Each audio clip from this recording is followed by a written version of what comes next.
Romans, chapter 2. Wherefore thou art inexcusable, O man, whosoever thou art that judgest. For wherein thou judgest another, thou condemnest thyself. For thou doest the same things which thou judgest. For we know that the judgment of God is according to truth against them that do such things. And thinkest thou this, O man, that judgest them who do such things, and dost the same, that thou shalt escape the judgment of God? Or despisest thou the riches of his goodness, and patience, and long-suffering?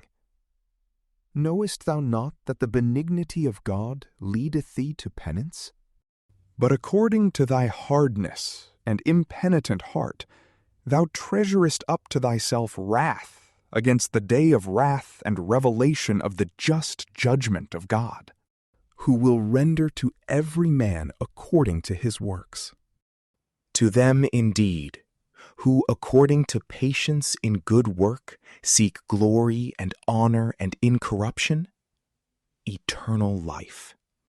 But to them that are contentious, and who obey not the truth, but give credit to iniquity, wrath and indignation, tribulation and anguish upon every soul of man that worketh evil, of the Jew first, and also of the Greek. But glory and honor and peace to every one that worketh good, to the Jew first, and also to the Greek.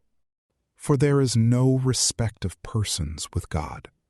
For whosoever have sinned without the law shall perish without the law, and whosoever have sinned in the law shall be judged by the law.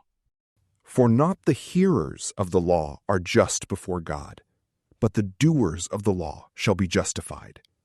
For when the Gentiles, who have not the law, do by nature those things that are of the law, these, having not the law, are a law to themselves, who show the work of the law written in their hearts, their conscience bearing witness to them, and their thoughts between themselves accusing or also defending one another.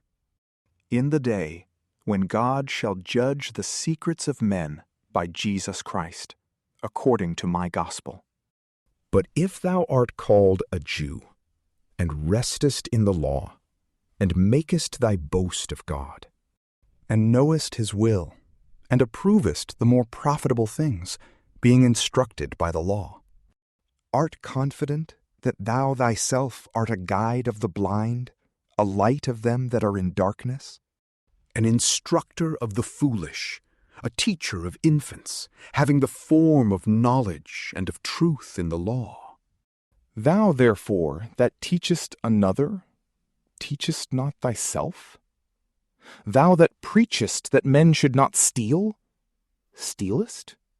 Thou that sayest men should not commit adultery, committest adultery? Thou that abhorrest idols, committest sacrilege? Thou that makest thy boast of the law, by transgression of the law dishonorest God.